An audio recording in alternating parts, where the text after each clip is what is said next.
অনেকেই এখনো ব্যাপারটা আপনারা ঠিকমতো বুঝে উঠতে পারেননি।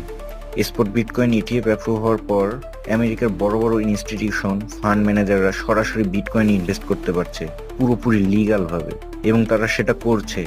বিলিয়ন বিলিয়ন ডলার ঢুকছে বিটকয়েনে। কিন্তু সেই টাকা আর আগের মতো ইথেরিয়াম বা অল্ট কয়েনে ঘুরছে না। মানে আগে যা হতো, টাকা প্রথমে বিটকয়েনে ঢুকতো, তারপর সেখান থেকে প্রফিট নেওয়ার পর তা ঢুকতো ইথেরিয়ামে, ইথেরিয়ামে প্রফিট নেওয়ার পর তা ঢুকতো অল্ট কয়েনগুলোতে।